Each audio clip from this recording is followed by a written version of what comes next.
Hey, it's your boy Mukhtar, and this is your new English YouTube channel. You know what I mean? Huh? Are you saying something? Are you talking to me? Like, I didn't get it. What are you talking about? Huh? Are you trying to say this is a Somali YouTube channel? Nah, bro. It used to be a Somali YouTube channel, but right now, everything is about to change. Yeah, bro, I'm sorry. Why I left Somali community? Because what the hell? We are speaking English. Somali people, they make you uncomfortable. They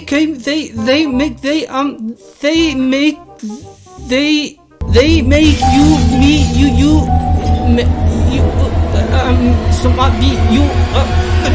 بس ويقعد خلاص ma aqaan waxa igu dhacay markii hore waxa bees lahaa Soomaalidan ku haysata kaba wareejiyo xagga Ingiriiska iyo meelaha si wareeji laakiin nasiib darro dhowrkii xabbe Ingiriisigan hayay mar alla markan mikrofoonka sida uu soo jiitay biga kala baaheen waxaan Ingiriisigan xaasisana laakiin dhima laha meesha reed baan dib ugu laaban inaan sidan idin soo hor fadhiisto oon idin waramo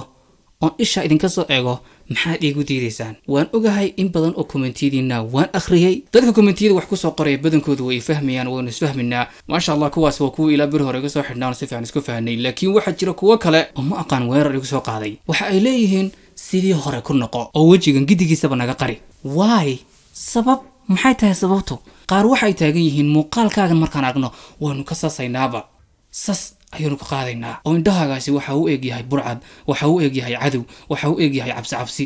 la ilaaha illa allah muhammadur rasuulullah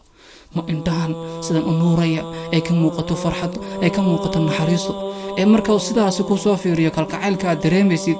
miyaad ku tuhunteen cabsi iyo burcad bal si fiican indhahan soo fiiriya waa indha awliyo waa indha naxariisa qaar waxay taagan yihiin maxaad wajiga u qarisay gacan ku dhigle miyaa tahay ma waxba dishay استغفر الله العظيم كعني موحبات الشيء كعنتي لبني آدم إني ديش إسكداية شمبر حتى أقول جد ما أنا دلين إسكدا شمبر إن أنتي حتى جيركو هادو قولي يقول حد الله مساكيمها يرير إرنا شوان ساق قفتها وأن كوريا إن كستوي لكنه حميين كواسي دال يرير أو مساكيمها وجير وان أركي ديتنا وأنو حريستي وان كوريا إلى عشان حبيه وحبيه هاين من الله مركي كورين كوريا كود حباهين بواقت بيقع عنين لعقي عنين وحول بوي جوجوين kuwaasi kuwa abaal loo galmaanay ahayn laakiin qaar kale oo kamid ah kuwan daawanaya waxay taagan yihiin afka maxaad u qarisay miyaad faruuran tahay miyaad soo ka dhaxdhaceen waa sida miyaad ilkala adahay su'aalahan ku weydiiyo uma qof uu afkiisu faruuran yahay ayaa hadalladan sidan isu saarsaaran ee sidan u nidaamsan afkiisa ka soo bixi karaan balse fiican codkayga u dhageyso oo hadalkayga si fiican u dhageyso ma kuula muuqdaan inay afkayga wax ka qaldan yihiin warniyoon afkayga inay wax ka qaldan yihiin iska daaya ilig yar ma jabna waa caafimaad waa dhammaystiran yihiin waa ku alxamdulillah hataa wajigaaga maxaad nooga qarisood la qarinaysaa wajigan yar ee meeshaad ku haysatid walaalayaal doonitaan miyaan lahayn wax ma qarsan karo qaarkood waxay taagan yihiin mas'uuliyadii aad ka hadlaysay miyaad ka xabsanaysaa inay ku soo weeraraan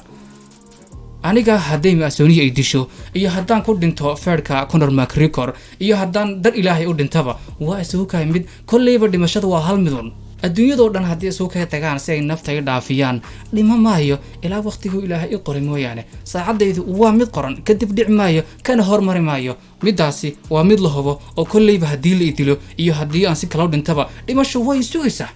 waa hubaal hal mar ma dhimanaya marka dhimashadu ma aha shay aan sidaas oo dhan uga baqo qaar kamid ah daawadayaasha oo waxa jira xoogay commentiyadoodu ay ka muuqato xamaasad iyo dagaal waxay taagan yihiin wajigaaga hadii aan iska qaadayn naga hor leexo halkaasi xoogay miyaan ka dareemeyn dagaal iyo xoogay ka jirto walaal maxaad la dagaalamaysan walaalkii miyaan ahayn hadii aan wajiga iska qaadi waayo oo idin hor fadhiisin waayo miyaad cadhoonaysaan aan miyaan doonitaan lahayn wajigaaga miyaan qarsan karin warya ilaahay garanaya badankiinu dadre magaal ah oo xariifiin ah oo caafimaad qabaatihiin laakiin inta yar diruraysa ay la dagaalamaysa aniga walaalkooda ka weyn ambaba se ka yar ah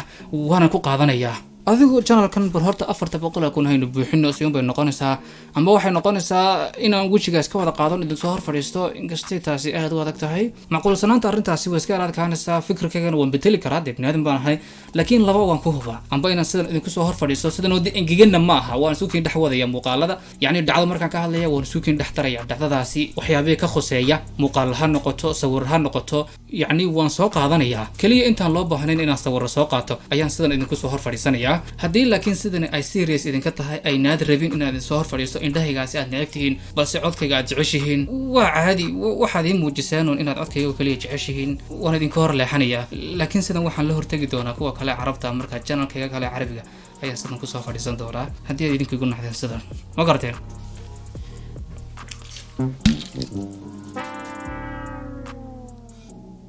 waxaan sameeyaa dee waan raadsane okay haddaynu intaas halkaasi kaga soo gudubno maanta aynu gudagallo mawduuceena maanta iyo waxaynu muuqaalka gudihiisa kaga hadli doono fadlan muuqaalka like saara channelkan haddii aad subscribe saaran xagga soo dhadhac subscribe saar magacayga waa mukhtaar kusoo dhawo channel wow barasho wanaagsan instagramkayguna waa kan igu soo darsa haddii aad rabtid hana gudagallo muuqaalkeena maanta oo ku saabsan su-aalo xoogay la yaab loo aad weydiisaan mararka qaar inoo bilaabo muuqaalka hadalay dhammaan ku xidhnow channelka dadweynaha subscribe saar oo kusoo biir waa tahay soo dhawaada daawadayaal mar kale waxaa jira su-aalaad badankiinu isweydiisaan gaar ahaan kuwa dhagaysta heesaha ajnabiga ah horta fanaaniinta caanka ah ee ajaanibtu markay dhintaan kii oo laleeyahay waa ay dhinteen haddana maxaynu u aragnaa heesahooda yacni ayagoo heeso cusub soo saaraya fanaankii dhintay tegay la-aas laakiin haddana siduu awooday inuu heeso cusub soo saaro uu janalkiisa muuqaalo cusub soo geliyo ma filimba oo maynala ciyaarayaan talow oo sheekadan way dhinteen iyo waxani ma wax filinaba oo waxba ka jirin horta mid yaraan kuu sheego fanaan heesaa ah markaad maqashid fanaaniinta heesaha qaada sidoodaba markay dhintaan jismi ahaan iyo jir ahaan ayay dhintaan hase ahaatee dhinaca fan ahaan kama dhintaan oo xataa fanaaniinteenii hore oo Soomaalida ahaa ee dhintay bariisamaadkii heesahooda ilaa waqti xaadirkan waa la dhageystaa oo YouTube iyo meel kasta isaga jiraan majlisyada ka baxaan oo qaar ba isaga barjeeya yacni fankoodii wali waa u nool yahay hase ahaatee fanaaniintan kale ajaanibta fanaaniinteenu mid ayay kaga dugan yihiin oo ah fanaanku haddii uu dhinto awood uma laha inuu heeso cusub soo saaro oo uu tusaale ahaan janalkiisa soo geliyo laakiin iyagu midaasi awood u leeyihiin haddaba sidee arrintaasi ku dhacday iminkan kuu sheegayaa si fiican u dhageyso ma xasuusataan hadda ka hor inaan ka hadlay dhibaatooyinka ay fanaaniinta u geystaan shirkadaha muusikadu kadib markay fanaaniintu heshiiska la galaan ay la saxiixdaan shirkadaha muusikada amaba si dhinaca music productionka haddii aad muuqaalkaasi soo daawan xaggan ayuu kaaga soo muuqanayaa fanaaniinta caanka ah ee fankooda awoodda leeyahay ajaanibta waxaa jira shirkado ay fanaaniintu heshiis la galaan tusaale ahaan fanaankaasi heesaha uu qaadayo noocay doonaan ha ahaadaan R&B ha ahaadaan pop music ha ahaadaan wax alla wax noocuu doon ha aado muusikadu shirkado waxaa jira fanaanka ka caawiya inay u soo saaraan heeso tayo leh waxyaabo fara badan oo fanaankani fankiisa horumarin kara ayaa ka caawiyaan hase ahaatee bilaash kuma caawiyaan fanaanka waxay wada galaan caqdi iyo heshiis tusaale ahaan fanaanka waxay odhanayaan annagaa caankaa dhigayna annagaa fankaaga horumarinayna balse heesahaad qaadaysid keligaa ma lihid oo waanu kula leenahay lahaanshaha heestaasi waxaba laga yaabaa fanaanku inuu lahaado 30%, 40%, xataa 10% ayay qaar lahaadaan oo heesta badankeedaba waxaa iskala shirkadda sidaasi awgeed fanaanku haddii uu dhinto micnaheedu ma aha shirkadiina way dhimatay haddaba fanaanku marka uu dhinto heesaha cusub xaggay ka yimaadaan fanaanku marka uu heshiis shirkad la galo intaanu dhiman ka hor waxa uu soo saaraa heeso aad u tiro badan oo waxaa laga yaabaa bishii oo kaliya inuu duubo ilaa 10 heesood oo dhageysi ah heesahaasina badankooda ma baahiyaan oo waa ay kaydiyaan oo waxaa jira waqtiyo ay u cayimaan inay soo saaraan tusaale ahaan heesa maanta duubayaan heestaasi waxaa laga yaabaa inuu u qorsheeyo inuu soo saaro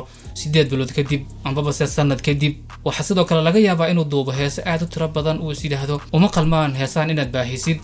go'aaminta heesahana badankooda waxa iskala shirkadda hase ahaatee heestaasi haddii aanay qancin micnaheedu ma aha in la dhileed garanayo waa la ururinayaa fanaaniinta caalamiga ah ee caanka ah badankooduna heesaha ay soo baahiyaan ay soo geliyaan YouTube, Spotify iyo meelaha la midka ah waxa ka badan heesaha ay qaadeen balse aanay baahin oo kaydsan tusaale ahaan fanaanka lagu magacaabo Drake amaba se Future waxaa laga yaabaa inuu qaaday in ka badan 1000 heesood hase ahaatee heesaha uu soo baahiyay waxaa laga yaabaa inay yihiin 200 iyo meelahaas oo waxa aad uga badan inta aasan ee qolka kaydka ku jirta heesahaasi aan la baahin ee kaydka ku jira dhammaantoodna fanaanka keligiis kama laha oo lahaanshiyaha heesahaasi badankooda waxa iskala shirkadii ka caawisay in la duubo heesahaas sidaasi awgeed fanaanku haddii uu dhinto odhamayaan khalaas fanaankii baa dhintay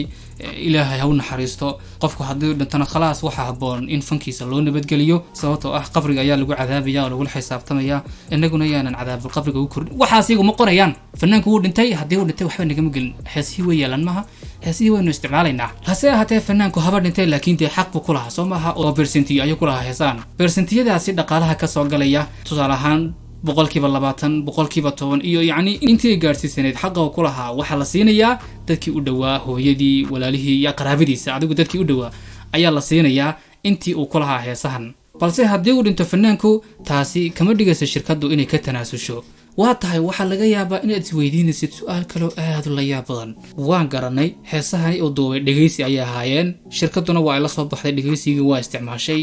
laakiin fanaanku haddii uu dhintay siduu awood ku yeeshay inuu mar kale muuqaal soo baahiyo oo janalkiisa la soo geliyo? waa muuqaal caadi ah oo fanaankiiya oo hees cusub soo saaraya oo welibana fanaaniin kale la qaaday heeso. dhintayba fanaankuya siduu muuqaala kusoo duubi karaa? wallaahi waa su-aal la yaab badan. fanaan dhintay oo haddana muuqaalo cusub soo duubaya. midana haddii aad xoogay sidan si aanaa imika ku baahinaya si fiican u dhegayso. sida ay ku suurta gasho in muuqaalo cusub oo fanaanku iska lahaa oo heesaa mar kale lasoo baahiyo ayaa waxay tahay sababo kala duwan. arrinta koobaad ayaa waxay tahay waxa laga yaabaa fanaanku intii aanu dhiman ka hor inuu duubo heeso, yacni kelibyo aan dhammaystirnayn. tusaale ahaan fanaanku marka uu hees duubayo waxaa laga yaabaa inuu ku kala duubo dhowr meelood oo kala duwan, 4 places, place 1, place 2, place 3, place 4, yacni meelo kala dugdugan inuu heesaha ku qaado. waxaa laga yaabaa heesahaasi inaanu dhammaystirin uu 2 meelood oo keliya ama 3 meelood oo keliya uu ku duubay muuqaalkiisuna aanu dhammaystirnayn. haddaba halkaas sidoo kale heestu markay marayso waxay sameeyaan intii yareed uu heesta ka duubay soo qaadaan, waa isku geegeeyaan, deetana inihii bannaanaa waxay kusoo buuxiyaan muuqaalo hore oo meelo masraxa ka heesayey iyo muuqaalo kala duwan ayay isku dhex dardaraan, deetana sidaasi ayay heesta ku buuxiyaan. haddaba siduu fanaanku fanaaniin kale heeso cusub oo la soo qaadi karaa isagoo dhintay? sidaynu ku aragnay fanaaniin fara badan oo dhintay uu ka mid yahay Extentation iyo kuwo kale. waxaa suurtagal ah inay fanaaniintaasi hore ay wada qaadeen heeso hore oo dhegaysi ah. waxay soo qaadayaan heesihii ay wada qaadeen dhegaysiga ahaa, deetana fanaaniintii caadiga ahaa bay u yeedhayaan, deetana muuqaaladiisa isku yaro farsameynayaan. sidaas ayaa waxay ku soo saarayaan muuqaal cusub. shirkadaha qaar farsamo kale isticmaalaan, inkastay shirkadaha badankooda ay farsamadaas iska ilaaliyaan. farsamadaasi ayaa waxay tahay waxay soo qaadayaan hees dhegaysi ah oo fanaanka hore u qaaday, deetana waxay soo raadinayaan shakhsi fanaankaasi xoogay yaro shabaha u eg. shakhsigaas ayaa waxay ka duubayaan muuqaal caadi ah oo dhammaystiran oo heestii ah, ayagoo isla mar ahaantaana dul saaray heestii uu iska lahaa fanaankaasi. waxaana ku sameynayaan wejiga shakhsigani fanaankani matalaya farsameyn iyagoo adeegsanaya visual effects iyo waxyaabo lamid ah. yacni waxaa jira dad arrimahaasi ku takhasusay oo kombiyuutarka ku habeeya, oo waxay qofkaasi wejigiisa ku dul dhejinayaan ee ku dul farsameynayaan wejiga fanaankii hore ee dhintay. haddaba sababaha shirkadaha badankooda ay arrimahaasi iskaga ilaaliyaan ayaa waxay tahay kow, hawshani waa hawl aad u culus oo waqti qaadanaysa isla mar ahaantaana oo ku baxaya dhaqaale aad u badan. waa ta labaada si kasta oo loo farsameeyo oo lagu dadaalo in qofkan loo ekeysiyo fanaankii hore laguma guulaysanayo, oo dadka daawadayaasha ahi wejigiisa waa ay dareemayaan oo way kala garanayaan qofkan inaanu ahayn fanaankii ay garanayeen. haddaba shirkadahani sababaha ay u isticmaalaan heesaha fanaankani marka uu ka dhinto ayaa waxay tahay waa ta koowaada dee heesaan xuquuq bay ku leeyihiin oo iyaga ayaa duubay, fanaankuna asaga ayaa gacantiisa ugu saxeexay oo u ogol heshiiskan. marka inay isticmaalaan shirkadahani wax dhiba kuma aha. badanana sababaha ku kalifa ayaa waxay tahay tusaale ahaan fanaanka raabarka ah ee cusub marka uu fanka soo gelayo waa miskiin yaroo iska dan yara, hase ahaatee sidaasi lama rabo. waxaa la rabaa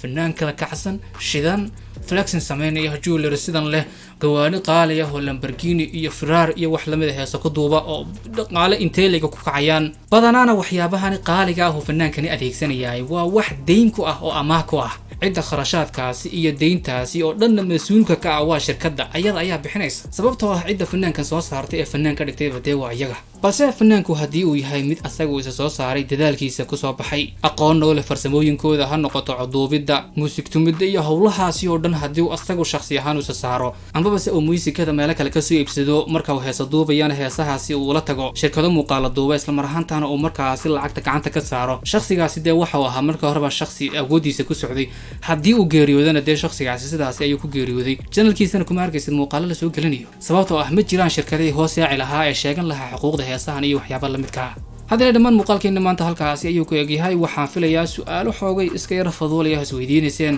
inaad jawaabtooda hesheen. fadlan haddii aad muuqaalka ka heshay like saar, sidoo kalena channelka hoos u dhaadhaco subscribe saar. haddii aan subscribe saarin haynu iska warhayno, jacaylka haynu badino, halkan baynu walaala ku nahay. shaydaanka xun ee xaasidka ayuu walaalkiin idinku dirin, sababtoo ah wuu idin jecel yahay walaalkiin, ma garateen? dhunkashada la idinkaas kale warwaan daala. bismillaahi raxmaan raxiim. khayr baa idin rajeeriya saaxiibayaal, balanteena waa inay muuqaalka xiga. waraa adiguna kamerada naga dabani ahoon oonu haraadnay biyoonu kaa cabne. ku xidhnow janalka dadweynaha, sabskaraib saar oo ku soo biir.